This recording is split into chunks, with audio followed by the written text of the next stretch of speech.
स्वागत है जी सभी स्टूडेंट्स का। एक बार फिर हाजिर हैं लैंडमार्क इमिग्रेशन के एक ख़ास प्रोग्राम के साथ। स्टूडेंट्स काफ़ी कन्फ्यूज़न में है। कनाडा से इस तरीके की खबरें आ रही हैं कि इंटरव्यूज़ आ रहे हैं। अब इसके पीछे सच क्या है? अगर इंटरव्यूज़ आ रहे हैं तो वो कितने स्टूडेंट्स को आ रही हैं, उसका अप्रॉक्सीमेट नंबर कितना है, अप्रॉक्सीमेटली उसका परसेंटेज कितना है। क्योंकि कनाडा में जिस हिसाब से फाइल्स लगी हैं ऐसा संभव नहीं है कि हर स्टूडेंट का इंटरव्यू हो। इंटरव्यू का रीज़न क्या है? कनाडा ने कभी भी स्टूडेंट्स की इंटरव्यू पिछले वक्त में नहीं ली।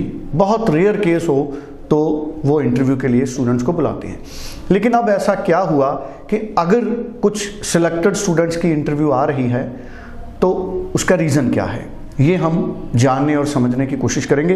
सो पूरा सच जो कनाडा के इंटरव्यू का है आज वो हमारे साथ रिवील करेंगे अनीता भंडराल जी, जो कि लैंडमार्क इमिग्रेशन के वीज़ा एक्सपर्ट हैं, जो ऑपरेशंस भी देखते हैं और स्टूडेंट्स के डिपार्टमेंट को ख़ास तौर पे खुद हैंडल करते हैं और जसमीत जी की टीम के एक वरिष्ठ सदस्य हैं।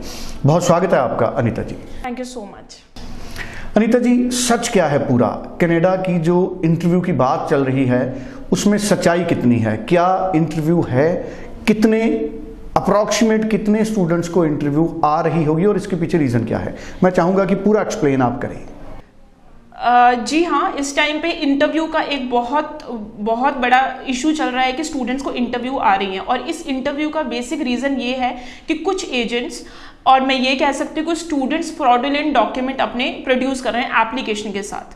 सो इस बेसिक में क्या हो रहा है कि इन लोगों को स्टूडेंट्स को इंटरव्यू आ रही है। तो मेरी ये रिकमेंडेशन है, जिन भी स्टूडेंट्स के अभी वीज़ा डिसीजन पेंडिंग है, जिनके अभी वीज़ा नहीं आए हैं, आप अपनी जीसी की लॉगिन डिटेल को बार बार चेक करते रहिए। और वहाँ पे एक अगर आपको इवेंट शेड्यूल करके आपको एक टेम्पलेट आता है तो दैट मीन्स आपका इंटरव्यू है and that is in person. आपको पता होना चाहिए आप कौन से कोर्स में जा रहे हो, कौन से डॉक्यूमेंट आपने प्रोड्यूस किए हैं। सो इसमें घबराने वाली कोई बात नहीं है। If you are genuine then there is no problem at all.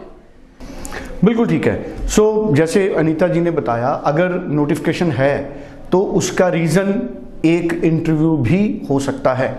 उसके अलावा भी कई तरह के नोटिफिकेशन आते हैं। और किसी भी आप जो जेन्युइन कंसल्टेंट है, अगर आपकी फ़ाइल जेन्युइन कंसल्टेंट के ज़रिए आपने प्रोसीड की है तो मुझे लगता है फिर इतनी घबराने की बात नहीं है। क्योंकि जो ऑर्गेनाइज्ड कंपनी है या ऑर्गेनाइज्ड कंसल्टेंट है वो लगातार इस चीज़ को मॉनिटर करते हैं। अनीता जी, लैंडमार्क इमिग्रेशन में क्या आप लोगों की लगातार नज़र रहती है जो स्टूडेंट्स के जीसी पोर्टल हैं उन पे? जी, हमारे पास डेडिकेटेड टीम है जो कि जीसी की पोर्टल, जब से ये इंटरव्यू की, वैसे हमारा ऑलरेडी एक सेट पैटर्न है कि we use to check the GC key portal on regular basis. But जब से ये नोटिफिकेशन आई है, we have the dedicated team member जिनकी वीज़ा फाइल अभी हाई कमीशन में है। वो टीम बार चेक कर रही है सो दैट इस तरह का कोई एक इंटरव्यू तो नहीं है। बट अभी तक हमारे किसी भी स्टूडेंट का ऐसा कोई इंटरव्यू नहीं आया है। एंड आई एम होपिंग कि इस तरह से आए भी ना, अगर आए तो इसमें घबराने वाली कोई बात नहीं है। आपको अपने कोर्स, आप क्यों जा रहे हो, आपको अपने डॉक्यूमेंट्स, हर चीज के बारे में पता होना चाहिए। Then there is no problem at all. इसका एक और रीज़न है कि हमारे स्टूडेंट्स को अभी ज़्यादातर इंटरव्यू क्यों नहीं आई है, बिकॉज हमारे पास अगर कोई भी डॉक्यूमेंट जाता है, आपका आईएलटीएस, आपके एकेडमिक्स, आपका work experience, so we have the dedicated team जो कि पूरे डॉक्यूमेंट प्रॉपरली वेरिफिकेशन के साथ ही भेजते हैं। अदरवाइज वो फाइल को एज पर आर इंस्ट्रक्शन वो फाइल को लॉन्च भी नहीं कर सकते।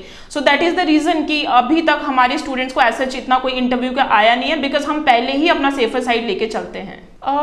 As per the latest update, इस टाइम पे जो जितने भी आपके जैसे इंटरव्यूज आ रहे हैं, वीज़ा रिफ्यूजल्स आ रहे हैं, आप अभी देख ही रहे होंगे। बेसिकली ये इतना ज़्यादा इसलिए स्ट्रिक्ट इसलिए हो रहा है बिकॉज वो अब वीज़ा एप्लीकेशन को बहुत मॉनिटर कर रहे हैं, बहुत क्लोजली मॉनिटर कर रहे हैं।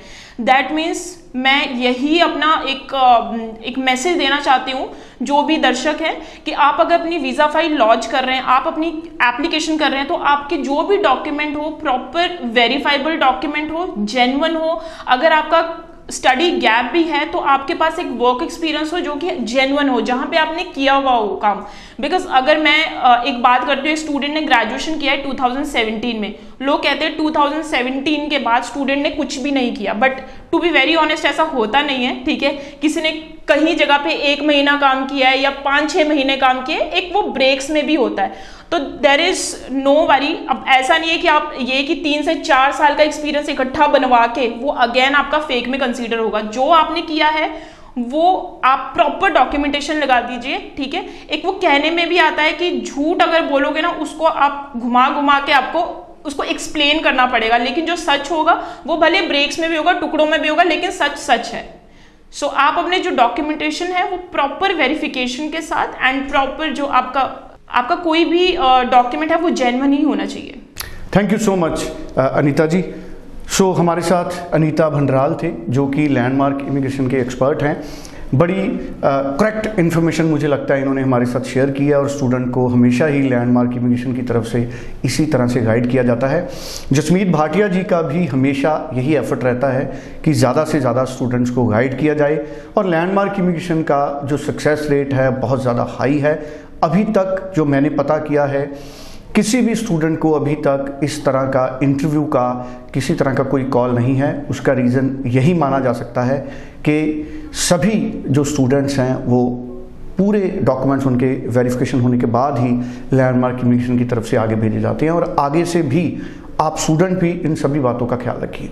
अगर आपको मई इनटेक में अप्लाई करना है, सितंबर में अप्लाई करना है, तो आप तुरंत 90413 90412 पे बात कीजिए, पर्सनली एक बार मिलिए और जेन्युइन तरीके से अपनी फाइल प्रोसीड कीजिए, क्योंकि आने वाले वक्त में कनाडा में जो कनाडा की इमिग्रेशन है काफ़ी ज़्यादा स्ट्रिक्ट हो रही है, और जो कंसल्टेंट डायरेक्ट रिप्रेजेंट करते हैं कॉलेजेस को, यूनिवर्सिटीज़ को, उनको प्रेफरेंस मिलेगी आने वाले वक्त में, मुझे ये लगता है।